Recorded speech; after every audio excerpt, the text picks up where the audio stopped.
بسم اللہ الرحمن الرحیم۔ السلام علیکم ورحمۃ اللہ وبرکاتہ۔ ناظرین و سامعین، گزشتہ سے پیوستہ، اس سے پہلے ہم نے جانا کہ نظر بد ایک مسلم حقیقت ہے۔ نظر بد انسان کو قبر تک پہنچا سکتی ہے، لیکن ہماری تسلی ہوئی کہ نظر بد ہو یا حسد، جادو ہو یا کوئی اور چیز، بلکہ یہ تمام چیزیں مل کر بھی انسان کا کچھ نہیں بگاڑ سکتی جب تک رب کا اذن نہ ہو۔ تو ہمیں کیا معلوم ہوا کہ جتنا ہم اپنے رب کے قریب ہوں گے اتنا ہی اپنے آپ کو نقصانات سے محفوظ کر سکیں گے، کیونکہ یہ تمام چیزیں نظر بد ہے یا کوئی اور چیز، اور ایون یہ تمام چیزیں مل کر بھی انسان کو نقصان نہیں پہنچا سکتی، کیونکہ یہ تمام چیزیں رب کے اذن سے ہی کچھ کر سکتی ہیں۔ تو کیوں نہ ان احتیاطی تدابیر کی طرف جائیں کہ نقصان سے پہلے ہی محفوظ ہو جائیں۔ پھر ہم نے گزشتہ ویڈیوز میں یہ جانا کہ وہ احتیاطی تدابیر، وہ پریکاشنز کیا ہیں کہ جن پر عمل پیرا ہو کر ہم اپنے آپ کو نظر بد اور دیگر تمام چیزوں سے محفوظ رہ سکتے ہیں۔ مختصراً اب آپ کو یہاں بھی بتا دیتی ہوں کہ سب سے پہلی چیز کتمان نعمت ہے کہ اللہ نے تمہیں جو عطا کیا ہے اسے اپنے تک محدود رکھو، اسے فار پبلک مت کرو، کیونکہ نعمت جب تک تم تک محدود رہتی ہے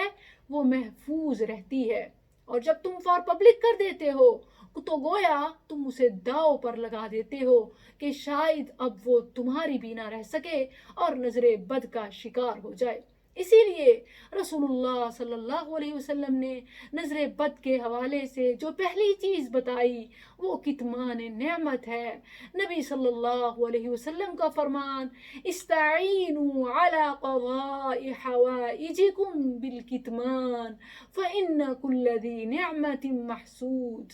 اپنی نعمتوں کو چھپا کر رکھو، کیونکہ ہر صاحب نعمت سے حسد کیا جاتا ہے۔ تو یہ پہلا اصول ہے نظر سے بچنے کا۔ دوسرا کہ اللہ سے مدد طلب کرتے رہو۔ ایسا نہ ہو کہ نعمت حاصل کرو اور اتنے ہائی پر ہو جاؤ کہ گویا اپنے رب کو بھول جاؤ، جس طرح کہ ہم اپنی اکثر خوشیوں میں کرتے ہیں کہ اتنے ڈوب جاتے ہیں، اس قدر غرق ہو جاتے ہیں، گم ہو جاتے ہیں کہ اللہ کا نام لینا ہی بھول جاتے ہیں۔ تو گویا جب اللہ کا نام نکل گیا تو وہ نظر بد کا شکار ہو گیا۔ سو جب بھی اچھی چیز دیکھو تو اللہ کا نام لو،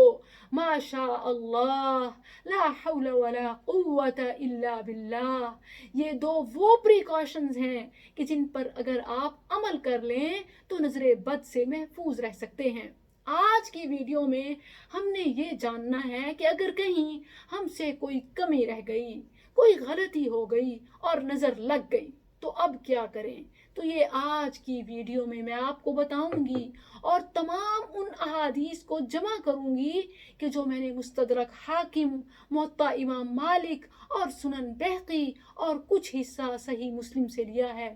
آپ بھی ان سے فائدہ اٹھائیں، وہ طریقہ جو نظر لگ گئی اور اب علاج ہے وہ جانیں، وہ سمجھیں اور عمل کریں۔ ام المؤمنین عائشہ رضی اللہ عنہ سے روایت ہے سنن ابو داود میں، وہ کہتی ہیں کہ رسول اللہ صلی اللہ علیہ وسلم کے زمانے میں نظر لگانے والے کو حکم دیا جاتا تھا کہ وہ وضو کرے،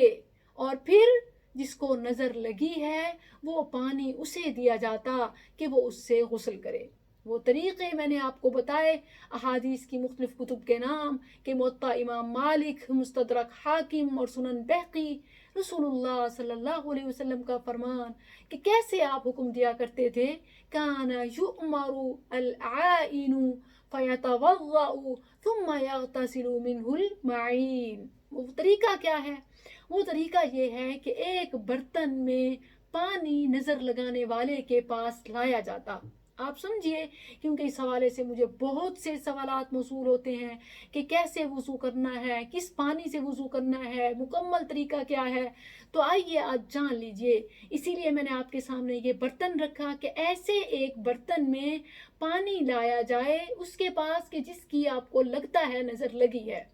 کیونکہ آپ اندازہ کر سکتے ہیں کہ بسا اوقات کوئی تعریف کرنے والا ایسے تعریف کرتا ہے کہ اللہ کا نام لینا بھول جاتا ہے، ماشاء اللہ پڑھنا، اور اس کے بعد اگر فوراً سے آپ بیمار ہو گئے ہیں، جیسا کہ روایات سے معلوم ہوتا ہے کہ چند صحابہ کے ساتھ ایسے ہوا، تو پھر رسول اللہ صلی اللہ علیہ وسلم نے جو علاج بتایا وہ علاج یہ ہے کہ ایک برتن میں نظر لگانے والے کے پاس پانی لایا جائے، اسی برتن میں، اور یاد رکھیں کہ اس برتن کو زمین پر نہیں رکھنا، کوئی سامنے پکڑ کے ٹھہر جائے، پکڑ لے کہ زمین پر رکھنے سے منع کیا گیا ہے۔ وہ برتن نظر لگانے والے کے سامنے لایا جائے، اس میں پانی ہو، اور جس کی نظر آپ کو لگتا ہے لگی ہے وہ اس میں اپنا ہاتھ ڈال کر پانی لے، کلی کرے، جیسے وضو کا طریقہ ہے وہی وضو کا مکمل طریقہ، لیکن فرق یہ ہے کہ پانی خود لے رہا ہے پھر اسی کے اندر ڈال رہا ہے، مکمل